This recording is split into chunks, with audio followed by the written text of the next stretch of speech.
Well, as you may know by now, Ron Paul, not really one to mince words. The straight-talking Republican presidential candidate, though, got some boos, few jeers at the CNN Tea Party debate a couple of nights ago. This happened during a heated exchange about 9/11 and what was behind the terror attacks. Take a listen.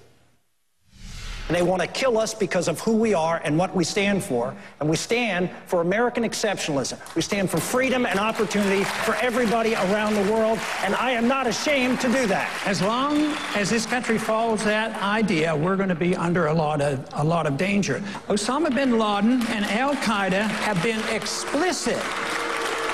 They have been explicit, and they wrote and said that we attacked America because you had bases on our Holy Land in Saudi Arabia.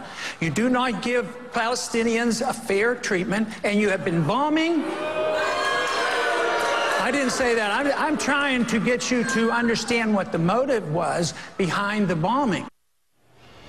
And Congressman Paul joins me now live from the Capitol. Sir, thank you for being here. So let's just start with that. Are people misinterpreting or maybe even oversimplifying what you're saying? Because some people took your response as saying the U.S. brought 9/11 on itself. Is that what you were saying?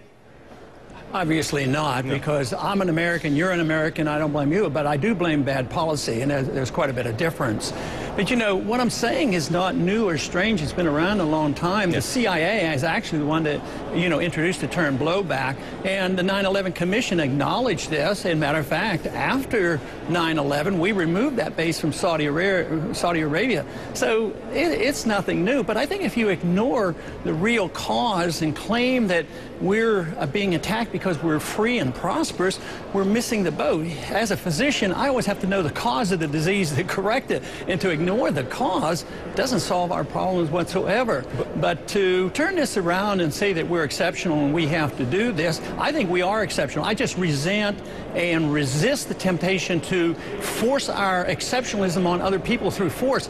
Once you do that, you lose all your credibility as being exceptional. But haven't Al-Qaeda, bin Laden in particular, in a letter he wrote to the United States, he did talk about the Palestinians and how there was a lack of support for them. But he also mentioned America's freedoms and what we're allowed to do. He mentioned, I mean, things like gambling and how women flaunt themselves around. He did mention some of those freedoms and wanted to impose Islam on the rest of the world. So isn't that the freedoms the United States have? Don't you acknowledge that bin Laden himself has also said, this is why we attacked you as well?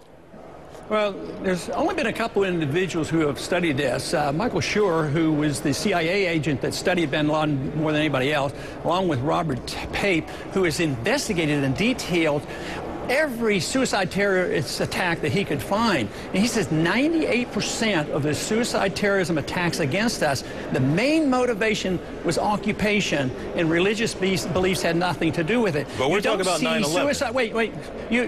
But you don't see suicide terrorists coming out of Iran, and they're radical Islamists, but they do not come from Saudi Arabia, but they come from places that feel abused, and they did. I mean, 14 out of the 19 came from Saudi Arabia because of the bases there and our puppet government there. And the CIA was aware of this, know about it, and for us to just say and be in denial and say it has nothing to do with it, and that they come here because why don't they go after the countries that are freer than us? Why don't they go after Switzerland, or why don't they go after Sweden or Ireland or somebody? No, they don't attack those countries because they're free and prosperous. So it makes no sense, because we have to, in order to justify our policy in the Middle East, Islam has to be the enemy, and I think that's wrong. There are radicals in the Islamic community and the Muslim community, but that is not the sole reasons why we have this problem. Well, I'll leave that topic there. I'll turn to another part of the debate from the other night, and another part where it certainly got the crowd riled up. And this is when our Wolf Blitzer was asking you the question about what you would do, the hypothetical about a 30-year-old who chose not to have medical insurance. Let me get your reaction first, sir, to when Wolf Blitzer asked you. He said, would you just let him die? And several people in the crowd, you could hear some clearly yelling out, yeah. and applauding that, yes, we should let him die. What is your reaction to people in the crowd having that attitude? No, I can't.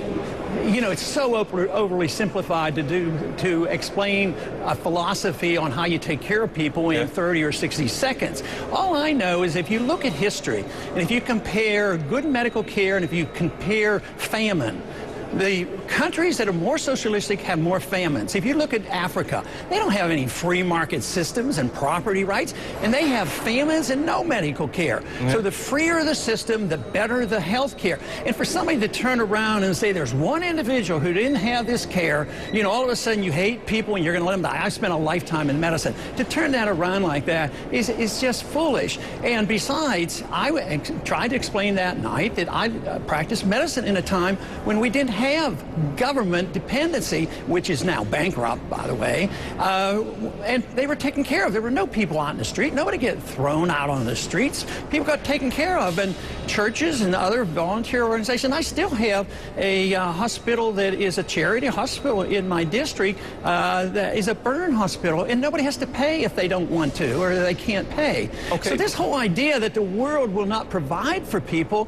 if you don't depend on government. Freedom provides more prosperity and better health care than all the socialism and welfareism in the world. But I guess you hit on it there, sir. Well, who pays? Somebody still has to pay for those folks through charity. Somebody still has to pay for them as a neighbor. If someone makes a conscious decision, I'm not going to take care of myself. So the question I guess certainly Wolf was trying to ask you, is your option just then to let them die? And I was asking you, what was your response, or what is your reaction to the crowd saying, yes, that's what we should do? It doesn't sound like... In my answer, he said something about, you mean you should do nothing and society has no responsibility? I said, no. But I understand it differently. I want the maximum medical care and the maximum prosperity for everybody, and it doesn't come from big government welfare bankruptcies that we have now. What good is the government system of Medicare if it goes broke? I mean, our quality of care is down drastically in these last years. All this idea that government is always going to be there to take care of us. This whole idea of turning it around and saying, oh, you people who believe in freedom, you have no compassion. I believe nobody can compete with me about compassion, because I know and understand how free markets and sound money and a sensible foreign policy is the most compassionate system ever known to mankind. So if you care about people, you have to look to the freedom philosophy and limited government. All right, well, we'll have to leave it here, and I want to get your answer because a young man asked a question that I thought was one of the best I've ever heard in a debate, and he didn't really get it answered. It was the young man who got up and said, of every dollar that I earn, how much of it do you think I should keep? And he didn't get a lot of answers to that. So I'll ask you that, sir. Of every dollar that an American earns, how much do you think he or she should be allowed to keep? Well, I didn't get to answer it. I'm delighted you asked the question because my answer is 100%, because I don't believe in the income tax. It's a bad system of collecting revenues for the government. 100%. All right then, sir. We will see. I think a lot of people would like that answer, actually, Congressman Paul. We do appreciate we do appreciate you being here, and we'll certainly see you down the road. Thank you. All right, we're about 13 minutes at the top of the hour. Quick break. We're right back.